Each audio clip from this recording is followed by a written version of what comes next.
Você trouxe a sua Bíblia? Eu gostaria que você abrisse a sua Bíblia em 1 Coríntios, capítulo de número 2, versículo de número 16. 1 Coríntios, capítulo 2, versículo 16. E depois eu vou abrir também em Filipenses, capítulo 1. 1 Coríntios, capítulo 2, versículo 16. A minha tradução, está aqui? Ah não, vai aparecer. Vou ler para vocês a minha tradução. Essa aqui é a Bíblia NAA, é a Bíblia da tradução mais moderna que tem, do grego, do aramaico e do hebraico para o português. Isso aí. A minha tradução, ela diz assim: pois quem conheceu a mente do Senhor para que possa instruí-lo? Nós, porém, temos a mente de Cristo. Olha essa tradução. Porque quem conheceu a mente do Senhor para que possa instruí-lo? Mas nós temos a mente de Cristo. E lá em Filipenses, no capítulo 1, do versículo 3 em diante, diz assim: dou graças ao meu Deus por tudo que me lembro de vocês, fazendo sempre com alegria súplicas por todos vocês em todas as minhas orações. Dou graças pela maneira como vocês têm participado da proclamação do Evangelho desde o primeiro dia até agora. Estou certo de que aquele que começou a boa obra em vocês há de completá-la até o dia de Cristo Jesus. Amém? Assente-se, por favor.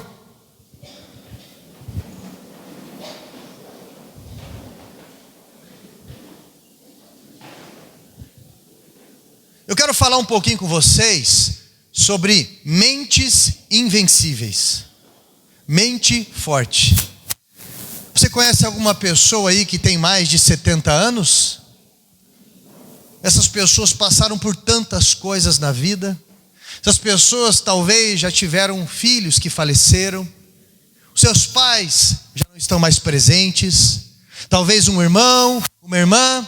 Talvez eles não tenham mais com quem compartilhar aquela história que vivenciaram quando era criança. Eles podem contar para as próximas gerações, mas talvez eles não podem dizer para aquela pessoa próxima: lembra aquela vez? E por que essas pessoas chegaram até aqui? Por uma mente forte. Eu achei interessante uma vez que eu perguntei para alguns jovens de 16, 15, 17 anos, eu perguntei: qual que é o teu sonho? Uma menina de 16 olhou e falou para mim assim: me aposentar.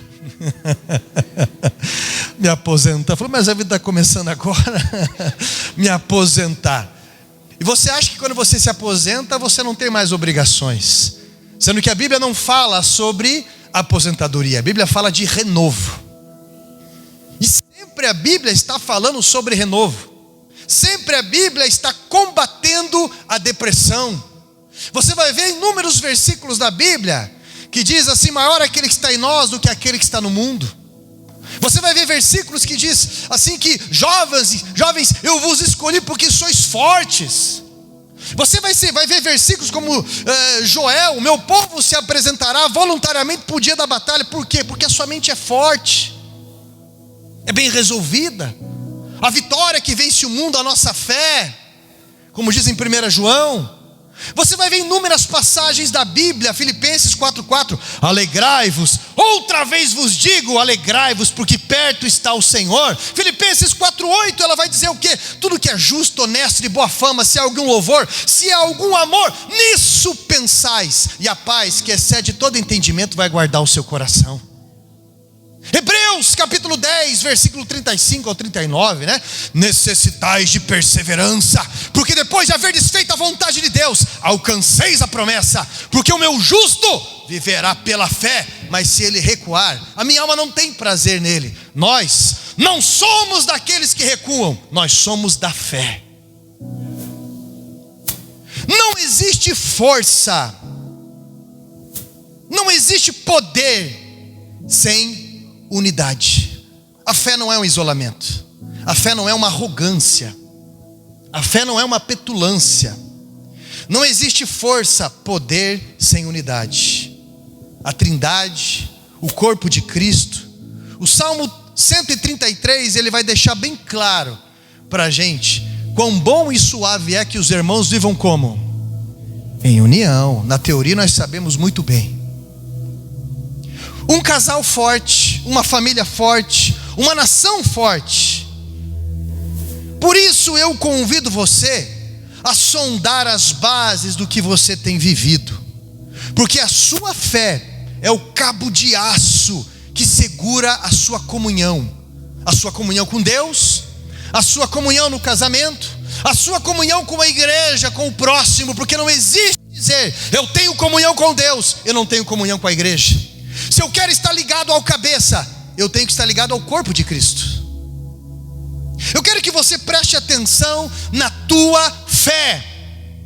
É ela que vai fazer a diferença nos resultados da sua vida. É ela que faz você vencer. E a mesma fé que faz você vencer, faz você resistir nos dias de batalha. A fé nos faz antever os resultados e resistir os desertos da vida. Porque a diferença de um vencedor e de um perdedor será nos desertos que essa pessoa enfrenta na vida. Um vencedor, a sua fé faz olhar além do deserto e faz caminhar firme. Um perdedor faz a pessoa travar a sua visão no deserto e desistir ali.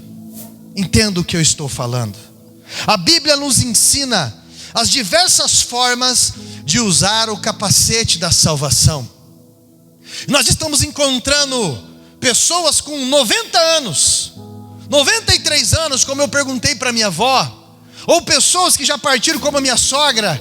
E eu cheguei para ela e falei: sogra, o que a senhora me diz de tudo isso? E ela me respondeu: filho, eu confesso a minha fé. Até o último fôlego de vida dela, eu confesso a minha fé. A minha avó, o meu avô, os meus avós, aliás, pessoas de idade. E você perguntava algumas questões para eles, eles não sabiam muita coisa da atualidade, mas eles sabiam das bases da vida. Chegava para o avô, chegava para a avó: você tem Instagram? Você tem Facebook? Você tem, o que mais que tem aí? Orkut? Vó, você tem Twitter? Sabe o que ela respondia? Eu tenho Stamin, serve. Eu tenho Tandrilax, serve. Mas eles sabiam as bases da vida, por isso foram longe. Agora, o que você encontra muito hoje? Um jovem que está num quarto todo equipado, ar-condicionado, aquele notebook, o último que tem, aquele celular, aquele iPhone, eu não sei, 30. Uma família que ama ao redor, uma estrutura incrível, na flor da idade, postando no Instagram, mas dizendo: eu não quero mais viver. Eu não quero mais viver. Veja se isso não é ausência de fé. E a fé vem por onde? Ouvir o quê? A palavra de Deus. A Bíblia nos ensina de diversas formas usar o capacete da salvação, a blindar a nossa mente, a experimentar o ânimo de Deus em um tempo como esse, a mente de Cristo. O livro de Filipenses, por exemplo, que eu li aqui, ele é chamado também de carta da alegria de Paulo. E é interessante essa epístola, porque ele vai usar vários textos militares para falar de uma alegria que triunfa, uma alegria que vence. O apóstolo Paulo, para você ter uma ideia, ele está vivendo um tempo de prova, de grandes dificuldades. Ele escreve essa carta quando ele está preso em Roma. Uma prisão, uma masmorra, um buraco úmido, escuro, mal cheiroso. Ele estava ali algemado a guardas pretorianos que revezavam em turnos para o guardar. Porque Paulo foi líder de 52 igrejas registradas no Novo Testamento. Paulo carregava consigo as marcas das torturas que ele obteve simplesmente pregando o Evangelho. Ele estava solitário, com algumas debilidades físicas.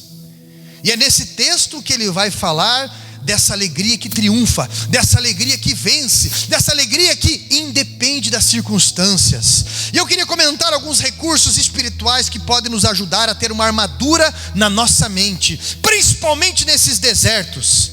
a proteger as nossas emoções, a proteger os nossos pensamentos e tomar um ânimo em um tempo como esse. Um tempo em que nós somos convencidos que nós somos vítimas. Vítimas porque você é hétero, vítima porque você é negro, porque você é branco, vítima porque você é casado ou solteiro, vítima de pais que te criaram bem, vítimas de... Olha aqui, na verdade, nenhum de nós tem um passado fácil. Nenhum de nós. Todos nós tivemos que aprender a superar as circunstâncias. Isso é algo que nós temos que carregar dentro da gente. Superação. Bola para frente. Porque fé é para onde? É o que eu sempre ensino à igreja. Fé é para frente. É para frente. Primeiro ponto, a primeira palavra que me chama a atenção nesse texto aqui é a palavra cooperação. No capítulo 1, versículo 3 ao 5, ele vai falar isso. Eu creio que a cooperação é uma ferramenta espiritual para retomarmos o ânimo, sim. O apóstolo Paulo, ele está agradecendo a Deus, reconhecendo que a ação dos irmãos trouxe alegria para o seu coração. Ele está falando especialmente de Epafrodito. Ele veio de longe, ele enfrentou vários perigos para trazer donativos e um recado da igreja de Filipenses para o apóstolo Paulo naquela prisão. Trazer um pouco de conforto, trazer um pouco de boas notícias. E ele lembra dos irmãos da fé escrevendo essa carta, que é chamada carta de alegria, que mandaram todos esses presentes. Sabe o que Paulo está dizendo? Olha, nesse tempo difícil, o que fizeram por mim, cooperando, trouxe alegria no meu coração, trouxe entusiasmo. Isso me renovou o espírito. Então eu creio que a cooperação é uma ferramenta de Deus nesse tempo que nós estamos vivendo. Meu irmão, como é bom quando recebemos alguém ou quando percebemos que alguém nos suporta em amor. Sabe quem que é a pessoa mais difícil que você conhece? Não vou falar igual o coach não, que fala é você. A pessoa mais difícil que você conhece é a pessoa mais próxima a você. Porque é a pessoa que mais prova o teu ego. Não é verdade? Só que sem essa pessoa também é uma perturbação. É uma carência. É um sofrimento. É uma música sertaneja, daquelas antigas. Nos tempos em que eu tive doente, toda a minha família teve doente. Eu lembro desse tempo de pandemia. Talvez alguns já escutaram, mas eu preciso compartilhar com vocês. Meu irmão foi logo no começo, e eu lembro que eu fiquei aí 10 dias com febre. Foi aquela loucura, aquela situação caótica. Daí você não sabe se vai ou não vai. Aí para ajudar eu tive uns derrames ali, os micro derrames da cabeça, que eu fiquei meio lelé um pouco. Eu não conseguia entender uma frase que eu lia. Aí é tudo novo, você não sabe o que é o que não é. E febre. Fiz aquele eletroencefalograma que apareceu todas essas coisas. Mas eu lembro que eu estava em casa e você não pode sair. O pessoal chegava e deixava um queijo no portão, atravessava a rua. A gente mora numa chácara que foi subdividida ali. Atravessava a rua e daí buzinava. Daí saía alguém da masmorra lá de casa. Abria a porta deles do outro lado, de máscara, com álcool em gel, né? Toda hora fazia assim, ó. Deus abençoe, de longe, né? Normal, é lógico. Aí a gente fazia assim. Eu nem levantava da cama. Mas aquilo é espiritual também. Porque teve um dia que eu estava em casa, meu irmão, uma noite, e você procura não trazer peso para a tua família. Mas aquele dia que vem aquela pressão na mente absurda, aquela sensação de solidão, de opressão, aquelas acusações que parece que nada vale a pena, aquele monte de coisa que vai oprimindo você. E de repente eu estou ali, uma hora eu oro. Sabe aquelas orações de resmungo? Senhor, meu Deus, muda esse quadro. E de repente eu comecei a escutar os cachorros latindo. E os cachorros latindo. E de repente os meus filhos saem. A minha esposa está tomando banho. A hora que eu saio, a igreja está reunida na rua. Do outro lado, a igreja está reunida na rua. E eles começam a cantar um louvor. Aí eu acendo o refletor. E aí eu começo a cantar junto com eles aqueles hinos e tudo mais. E veja bem, eu estou 25 anos, eu e minha esposa juntos. Ela nunca viu eu chorar. Acho que isso é questão de criação, né? Para chorar é muito difícil. E eu olhei aquele povo ali, eu comecei a chorar e estava escuro, ninguém viu. Mas quando eu olhei para eles, eu lembrei que eu tinha uma história de superação com cada um deles. Eu lembrei que eu tinha uma história de superação com cada pessoa que estava ali. Quando chegou na igreja, numa situação difícil, como que estava a vida? Como que estava a situação?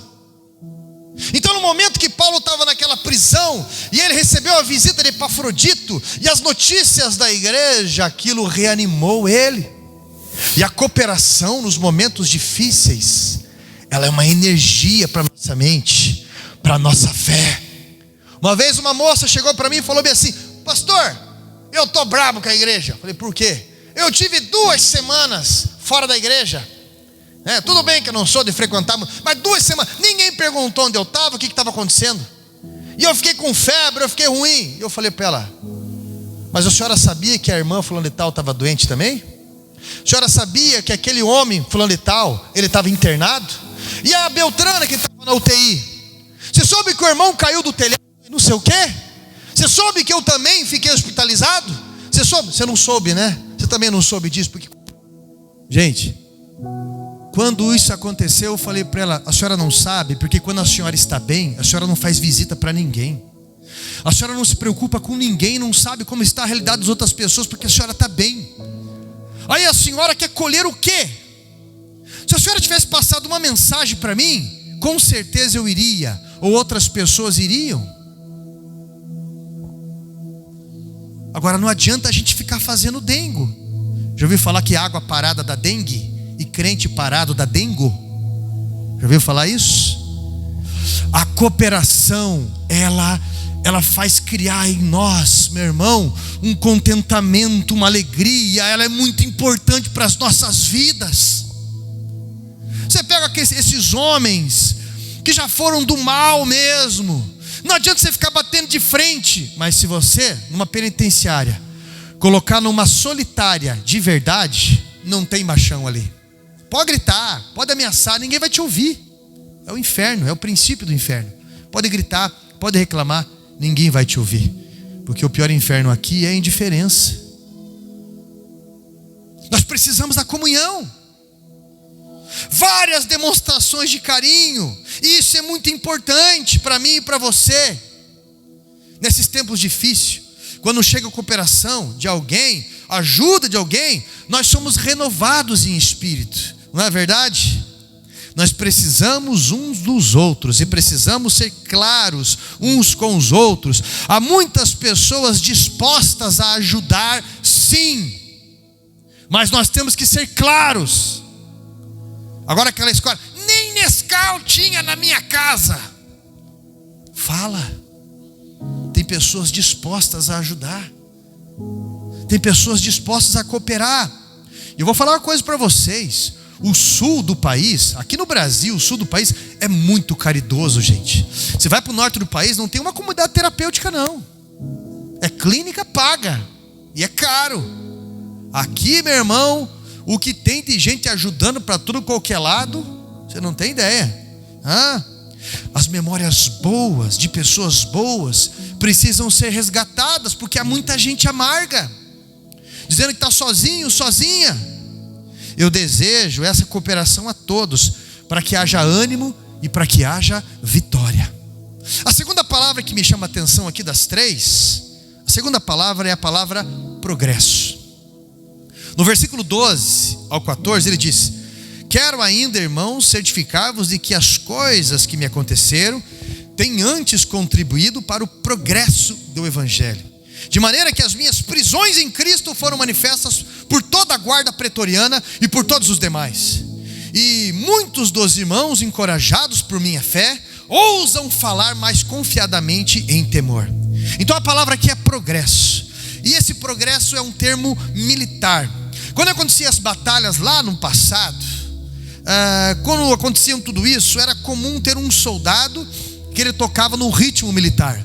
Bum, bum, bum, bum. Desse jeito. Bum, bum. No ritmo militar. E muitas vezes tinha alguém que dirigia o coral, e essas pessoas falavam: avançai, avançai, avançai, no mesmo ritmo do bumbo, avançai, avançai. E esse caminho, esse trajeto dentro do território do inimigo era chamado de progresso. E a Bíblia está usando esse termo para dizer: olha, as minhas prisões, elas não foram à toa. As minhas algemas geraram progresso no Evangelho. Eu creio que uma das coisas que faz a nossa mente ficar saudável é termos o senso de missão. E quando ouvimos a palavra de Jesus nos dizendo: avançai, avançai, isso, nesse senso de missão, faz-nos entender o porquê no ponto de partida que estamos em alguns lugares. Eu me lembro de uma vez, talvez alguns já escutaram isso, quando eu estava no hospital internado, morrendo de dor, de pedra no rim. Meu irmão, o inferno é feito de pedra no rim. E de repente eu estava naquela maca, e de repente, naquela situação, dor, dor, dor, vomitava de dor, a pressão subia, e blá blá blá, e fizemos uma ecografia para ver onde estava a pedra, aquela situação. De repente, olha o senso de missão. Eu naquela maca, naquele corredor, lá em Pinhais, acho, São José ou Pinhais? Pinhais? São José dos Pinhais, conseguiram para mim uma vaga lá, e eu fiquei lá. E de repente, meu irmão, eu pensei: bem, já que eu estou aqui, tem um propósito, eu vou começar a orar por esse povo. Meu irmão, e as macas que estavam junto ali, eu fui igual o Gargamel orar ali, eu fui bem assim. E quando eu estive na quinta pessoa que estava ali, era um rapazinho de 16 anos, tinha tentado suicídio. Eu comecei a conversar com ele, eu pensei: esse menino aí tem um problema com rejeição, com abandono. Eu conversei, eu orei junto com ele, ele falou: obrigado, eu vou procurar uma igreja. Eu devia ter pego o telefone dele. Eu vou procurar uma igreja. E depois eu fui fazer uma ultrassonografia com contraste, para saber onde que estava a pedra, para fazer uma extração, algo assim. E a pedra já não tinha mais. O que eu estou dizendo para você é que, como diz o próprio Deus para o apóstolo, para Ananias em Atos 9,16: eu é que sei o quanto deves padecer pelo meu nome. O senso de missão faz a gente entender os desertos da vida, e o ponto de partida é Deus. É Deus. Meu irmão, uma das coisas que faz a nossa mente ficar saudável é esse senso de missão. Quando ouvimos esta palavra avançai, você pode estar num ambiente difícil, que parece território do inimigo, mas ali você pode estender o reino de Deus, porque ele está dentro da gente. Eu não posso esquecer esse testemunho que eu conto em vários lugares. Chegou uma vez um pregador na nossa igreja, e eu não sei nem o nome dele, e a primeira vez que ele foi pregar ali, e ele começou a pregar, de repente ele parou o culto. Tem vários testemunhos aqui desse dia. Ele parou o culto. De repente ele falou assim: quem que é Fleidervan?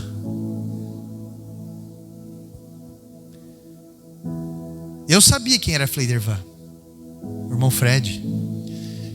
Na rede social dele é Fred, no cheque ele assina Fred, a esposa chama de Fred, todo mundo chama de Fred, todo mundo. Ninguém sabia que o nome dele era Fleidervan. De repente ele falou: quem é Fleidervan? Daí a esposa dele ameaçou ele. Ele ficou em pé, veio para frente.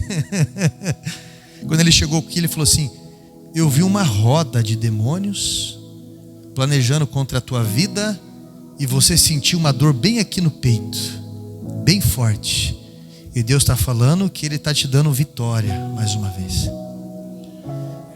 E eu lembro que quando o Fred veio para a igreja naquela época, ele tinha uma dor no peito, que era aquela síndrome do pânico, bem da verdade, que acontecia uma série de coisas ali ao redor, uma opressão, e parece que ninguém acreditava. A sensação é que ninguém está acreditando na tua dor, porque você vai no posto de saúde, você faz os exames e não tem nada, nada. Mas a gente orava com ele, e às vezes ele ficava, a maioria das vezes, né, Fred, ficava bem, passava tudo aquilo, tudo mais. E ele teve situações, quadros difíceis na família naqueles tempos. E eu achei interessante porque a dor era no peito. E aquele pregador chamou ele e falou: quem é Fleidervan? Nunca veio na igreja. E um dia eu estava com o Fred andando de carro, e eu falei: Fred, todo mundo tem crise de fé, todo mundo. Você também tem crise de fé, né? Ele falou: pastor, eu tenho crise de fé. Mas quando eu tenho crise de fé, eu lembro que Deus me chamou pelo meu nome. Eu tinha um trauma com o meu nome. Hoje não, né, Fred? Não tem mais não. É verdade. Até um sugestivo, se quiser colocar, homenagear o Fred também, né? Senso de missão. Senso de missão. Eu queria desafiar você hoje a avançar no território onde você está. Talvez lá no teu trabalho, alguma coisa está acontecendo lá. Talvez dentro da tua casa, talvez lá na tua faculdade, na escola onde você estuda. Mas você precisa entender que maior é aquele que está em nós do que aquele. Nunca Deus, na palavra dele, vai valorizar a depressão. Ele sempre vai falar para você levantar. Miqueias 2:10: levantai-vos, porque não é aqui o vosso descanso. Testemunhar a Cristo, testemunhar as coisas que Cristo fez, mantém a nossa mente firme. Eu lembro do pastor Joarildo, ontem ele esteve aqui com a Silvia, e ele testemunhou na igreja. Ele disse bem assim: pastor, eu levei toda a minha família para comer no churrascão gaúcho, quando era lá no Pinheirinho. E olha, pastor, eu não sou de ficar pagando lugar caro para comer assim. É mais para todo mundo que foi lá. Na hora de pagar em churrascaria, aparece até parente que é duvidoso.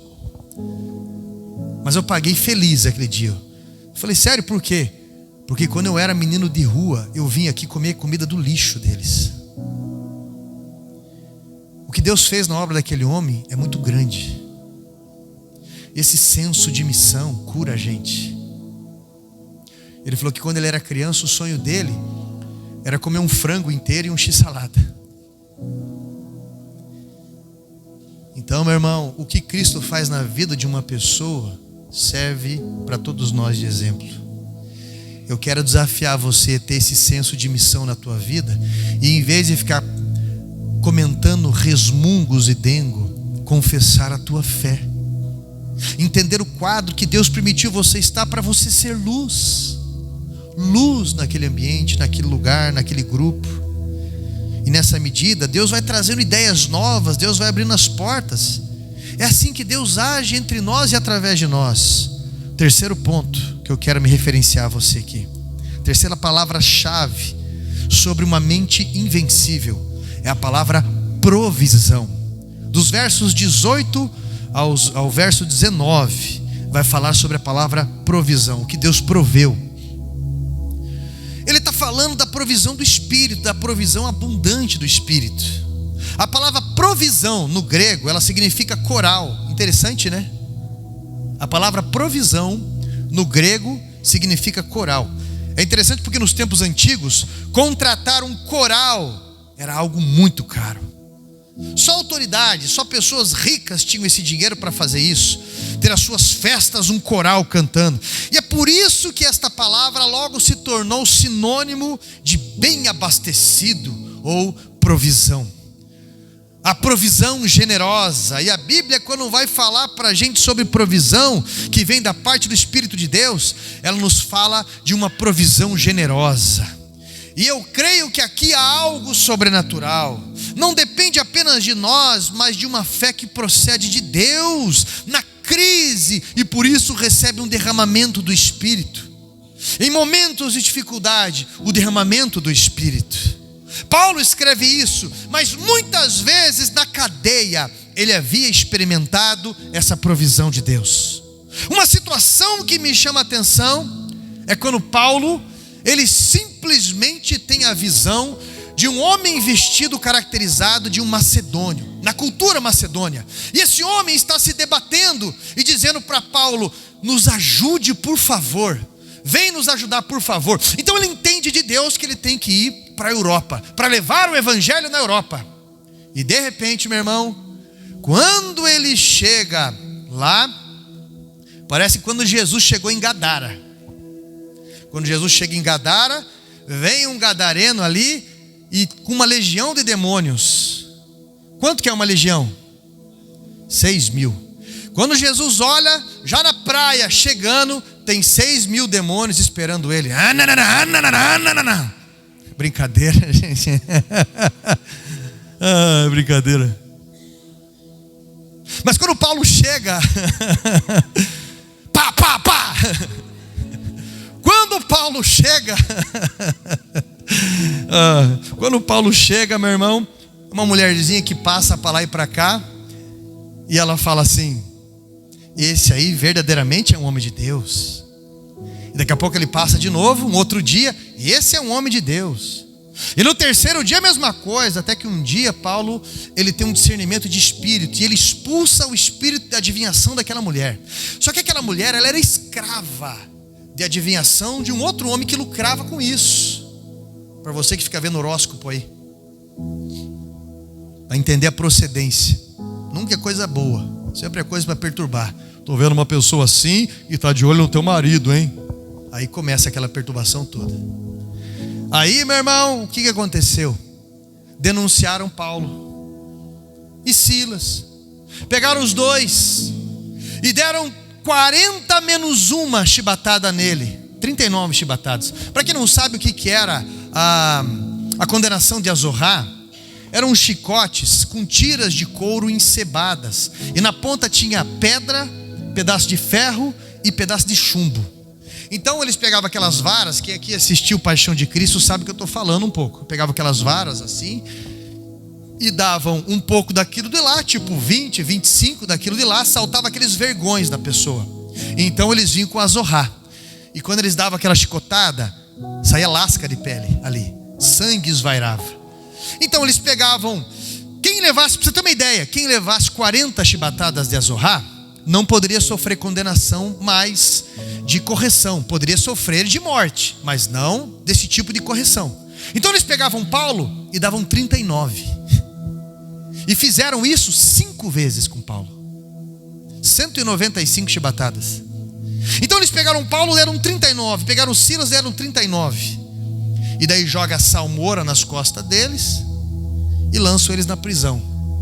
Já parou para pensar nisso? Se fossem os crentes modernos hoje em dia, né? Se fossem os crentes modernos hoje em dia, esses que ficam cantando, né? Deus me serve, eu sou cliente de Deus. Se fosse alguns desses hoje em dia, o que iam pensar? Mas sabe o que Paulo entendeu? Paulo e Silas? Ele nos achou dignos de padecer pelo nome dele. Então um olha para o outro e fala: vamos cantar a primeira? Você faz segunda voz, eu faço primeira. E começaram a cantar: vitória a Deus dará a mim, eu sei. Vitória a Deus. E foram cantando, não sei qual hino que estavam cantando, só resgatei esse aí do Velho Testamento. Olha, tem duas teorias: ou eles estavam muito desafinados, ou o poder de Deus foi grande naquele lugar. Porque o tremor que teve, as algemas caíram por terra, as grades abriram, e o princípio de um tumulto começou. Mas Paulo é pastor, Paulo ele apacenta aquele povo. O carcereiro iria tirar a vida, porque ele tinha que defender o seu posto com honra, porque se algum homem daquele ali fugisse, ele seria condenado, ele seria morto. Por isso que ele estava prestes a cometer suicídio. Paulo olha para ele e fala: não faça tal loucura. A Bíblia traz muito resumido para mim e para você no grego. O que eu tenho que fazer então para ser salvo? Crê no Senhor Jesus, tu e tua casa, e serão salvos. E começa uma igreja em Filipos, na casa desse carcereiro. E agora, quando Paulo está na prisão, ele recebe ajuda desse homem. Provisão de Deus, comunhão de Deus, senso de missão. Enquanto eles estão ali, meu irmão, o poder de Deus se manifesta. Aí eu pergunto para você: o que você está fazendo neste momento difícil da sua vida? Durante uma provação, durante uma dificuldade, uma provisão generosa de alegria do Espírito Santo, ela está disposta para mim e para você como um banquete de Deus. Você tem direito a essa provisão generosa do Espírito. A sua casa tem direito à alegria, ao avanço, à cooperação. E em meio à crise, Deus te faz avançar. Desde quando eu assumi a igreja do Sabará, em 2005, 17 de julho de 2005, nós assumimos com um Brasil com o dólar subindo, com as pessoas reclamando, com as crises aumentando. Mas eu sempre disse, Deus nos faz avançar sempre quando nós estamos ligados a Ele. Sempre, sempre e sempre. Porque é a fé que faz diferença. Eu lembro do pastor Valdeci, que foi passar a igreja, não foi feita auditoria, nada. Nós estávamos devendo aluguel, estava devendo contador, estava devendo as taxas, estava devendo luz, estava devendo telefone. Estava até no nome do Sandro o telefone, nem da igreja ele era. Eu falei, primeira coisa, vamos pagar tudo. E tinha 14 gatos pingados na igreja, que era membro ativo ali. E eu pensei, primeira coisa, tapar os buracos ali. Mas quando eu fui assumir a igreja, veio um pastor para me passar o cajado. E quando foi entregue para ele o microfone, ele pegou o microfone e ele falou, por enquanto você não é o pastor presidente da igreja, sou eu. Eu vou passar para você. É o pastor Valdeci, que infelizmente hoje não está mais nesse caminho de fé. Pelo menos por enquanto não. E ele pegou o microfone e por 1h30 ele apontou o dedo para mim. Ele disse assim, se essa igreja não avançar, a culpa é tua. Se a vida deste povo não prosperar, porque você não ensina, prega ou não dá exemplo, a culpa é tua. E ele continuou falando, se esse povo, a culpa é tua. Eu não vi uma placa bonita e grande na frente desse templo, isso aqui não tem cara de igreja. A culpa é tua. Se fosse para me perguntar o título da mensagem daquele dia, eu ia falar, a culpa é tua, a culpa é minha. Eu estava comentando com o Célio isso. O Célio falou, manda uma foto para ele agora. Meus irmãos, a mente invencível, ela está com a ligação com Deus. Não tenha dúvida. Deus vai dar graça sobre o teu casamento. Deus vai dar graça financeiramente para você. Deus vai dar graça sobre seja qual for doença. Deus quer curar você. Deus quer curar aquele ambiente de trabalho. Eu lembro que eu assumi um setor no hospital. Eu tinha 16 anos. E subi de cargo. Com 16 anos me chamaram, minha gerente chamou. Eu falei, eu vejo que você é um menino que fica lendo a Bíblia na hora do almoço. Catarina, lá no Hospital Nossa Senhora das Graças. E eu quero passar para você essa função. Falei, legal, o que eu vou fazer? Você vai ser operador de máquina fotocopiadora. Eu ia tirar xerox. Aí eu pensei bem, eu pensei na hora, espontaneamente. A primeira pessoa que eu conheci que assumiu esse setor, que trabalhava aqui, está atestada até hoje em depressão. A segunda pessoa que eu conheci que trabalhava aqui está atestada em depressão. A terceira pessoa está doente e em depressão. E agora estão tentando eu. Eu falei para ela, olha, obrigado pela oportunidade, mas eu não vou querer. Ela, tá bom, então você pensa aí, mas olha, a princípio eu não vou querer. Cheguei para o velho sábio da montanha, o meu pai de criação. Pai, então, meu pai olhou para mim e falou, é uma oportunidade, cara. É você que faz o ambiente. Bastou para mim. Cheguei para minha gerente, deixei um bilhete na mesa dela. Ela me chamou, eu falei, não, eu quero assumir o ambiente, eu quero assumir o setor, quero assumir, porque era uma gráfica na verdade, né? Tinham várias máquinas ali. Eu assumi, quando eu olhei tudo aquilo lá, eu falei, meu Deus, eu mudei todos os relatórios de terceirizada, não tinha dinheiro para trazer nada, eu pedi para o almoxarifado os equipamentos, mesas, armários que estavam lá abandonados, conseguimos pintar, eu trouxe para cá, mudei os relatórios, mudei o ambiente, sabe aqueles quadrinhos brega, evangélico, que tem aquela pomba com um versículo bíblico em casa, caixinha da promessa, louvor lá e tudo mais. Eu falei, eu não quero saber de demônio nesse lugar. E olha, meu irmão, tinha gente que ia lá pedir conselho e eu ajudava. E daquele lugar ali, os 2 anos que eu fiquei ali, o André Prego, que devia estar aqui hoje, aquele abençoado e não está, foi ganho para Jesus ali. Aquele ambiente eu só saí dali porque eu subi de um cargo que eu ganhava o dobro e trabalhava metade do horário. Por quê, meu irmão? Por que eu digo isso para você? Mentes invencíveis. No ambiente que você está, você vai estender o reino, você vai melhorar. Com 21 anos assumi a igreja, mesma coisa. O 5º pastor que assumiu. E o pastor que estava em 2 etapas antes, ele falou, não adianta, esse lugar não vai para frente não. Eu falei, não, em nome de Jesus. Quem abriu essas portas foi Deus. Como é que está a tua vida? Como é que está a pressão na tua vida? Neemias 8:10 diz, a alegria do Senhor é a nossa força. Esse é o rumo, esse é o consolador, esse é o nosso advogado. É Ele que sara as nossas feridas, meus irmãos. O Senhor vai te encher de expectativa como Ele está fazendo agora. não tenha dúvida sobre o que eu estou falando. E você vai receber hoje o capacete da salvação. E as investidas de Satanás, elas não terão sucesso mais contra a tua vida. Se coloque em pé em nome de Jesus. Isso, se coloque em pé.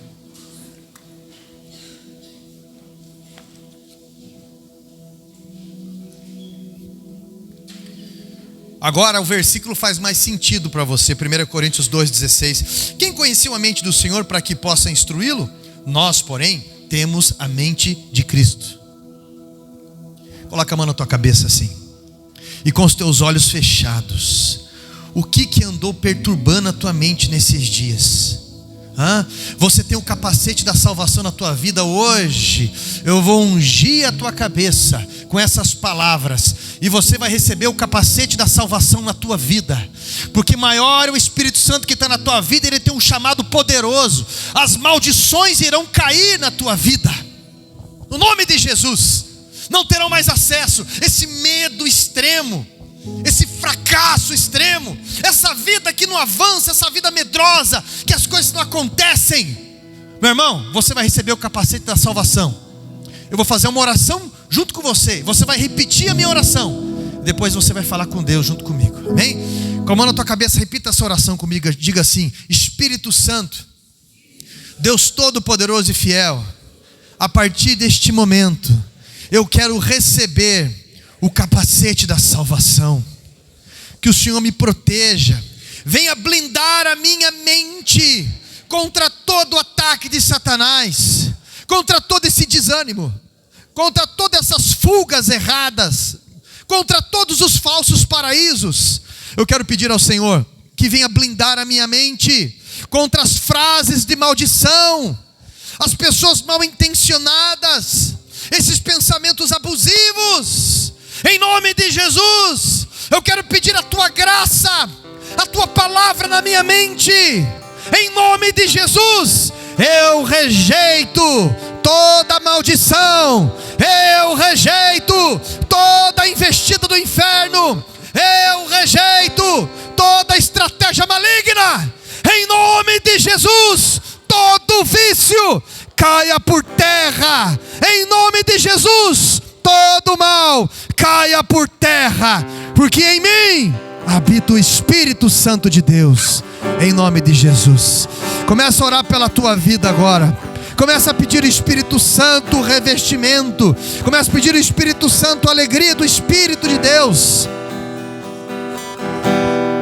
Começa a pedir ao Espírito Santo para que Ele venha se manifestar nos teus sentimentos, para que você não tenha mentalidade de gafanhoto diante dos gigantes. Começa a pedir para Deus neste momento a graça suficiente. Coloca por terra, no nome de Jesus, esses medos. Coloca por terra, no nome de Jesus. Coloca por terra, em nome de Jesus, esses medos. Medo de cooperar, medo de ajudar, medo de perder, medo de se expor. Coloca por terra esses medos em nome de Jesus. Oh, Espírito Santo de Deus, se manifesta nessa vida agora. Manifesta nas emoções dessa pessoa. Manifesta nesse casamento. Em nome de Jesus. Em nome de Jesus. Em nome de Jesus. Em nome de Jesus. Em nome de Jesus.